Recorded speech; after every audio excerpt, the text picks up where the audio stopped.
గత ఏడాది ఏప్రిల్ 22న జమ్మూ కాశ్మీర్లోని ప్రముఖ పర్యాటక ప్రాంతం పహల్గాంలో ఉగ్రవాదులు దాడికి పాల్పడి 26 మంది అమాయకుల ప్రాణాలను బలిగొన్నారు.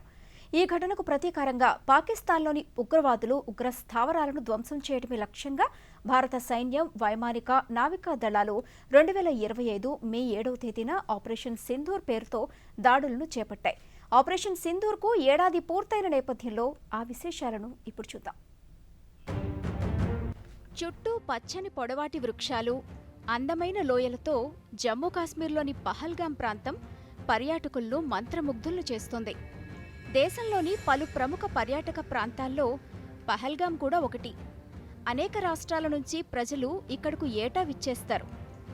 అయితే పాకిస్తాన్ ప్రేరేపిత ఉగ్రవాదులు ఈ పర్యాటక ప్రాంతాన్నే లక్ష్యంగా చేసుకుని గత ఏడాది ఏప్రిల్ 22న దాడికి పాల్పడ్డారు. నాటి దారుణ ఘటనలో ఒక నేపాల్ పౌరుడు సహా 26 మంది ప్రాణాలు కోల్పోయారు. ఈ ఘటన దేశాన్ని తీవ్ర దిగ్భ్రాంతికి గురిచేసింది. పహల్గాం ఘటనతో ఉగ్రవాదులు, ఉగ్ర స్థావరాలపై దేశవ్యాప్తంగా పెద్ద ఎత్తున ఆందోళన వ్యక్తమైంది. దీనిని ప్రతిష్టాత్మకంగా తీసుకున్న ప్రధాని నరేంద్ర మోదీ సారథ్యంలోని కేంద్ర ప్రభుత్వం గత ఏడాది ఇదే రోజు అంటే మే 7న ఆపరేషన్ సింధూర్ పేరుతో ప్రత్యేక ఆపరేషన్ను చేపట్టింది. పాకిస్తాన్లోని ఉగ్రవాద స్థావరాలు, ఉగ్ర మూకలను ఏరివేయటమే లక్ష్యంగా సాగిన ఈ ఆపరేషన్ నిర్విరామంగా 88 గంటల పాటు కొనసాగింది.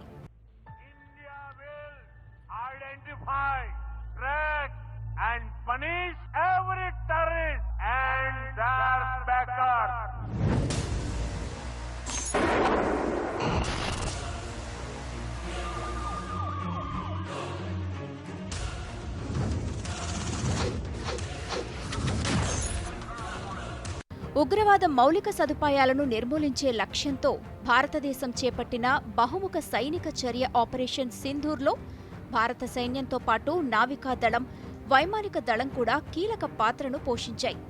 అధునాతన సాంకేతిక పరిజ్ఞానం, ఖచ్చితమైన నిఘా సమాచారాన్ని ఉపయోగించిన భారత బలగాలు 100 మందికి పైగా ఉగ్రవాదులను హతమార్చడంతో పాటు సరిహద్దుకు ఆవల ఉన్న అనేక కమాండ్ సెంటర్లను ధ్వంసం చేశాయి.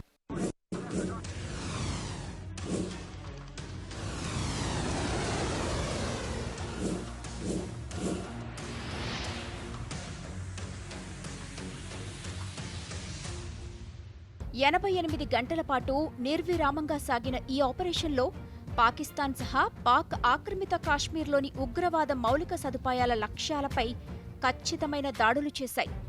ఈ ఆపరేషన్ చురుకైన వ్యూహాత్మక చర్యలు, బలపడిన రక్షణ సామర్థ్యాలను చాటి చెప్పింది. అంతేకాదు, భారతదేశ రక్షణ వ్యవస్థలో వచ్చిన మార్పును స్పష్టం చేసింది. అంతేకాకుండా హింసకు పాల్పడిన కీలక సూత్రధారులను ఏరివేసిన ఆపరేషన్ మహాదేవ్ విజయానికి మార్గం సుగమం చేసింది.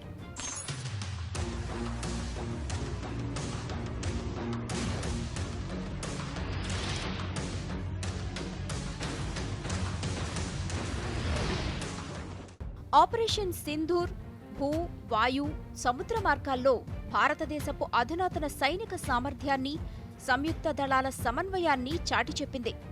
రఫెల్, సుఖోయ్ 30 జెట్లు, బ్రహ్మోస్, స్కాల్ప్, హామర్ క్షిపణులను ఉపయోగించి జరిపిన దాడులు ఉగ్రవాద స్థావరాలను నేలమట్టం చేశాయి.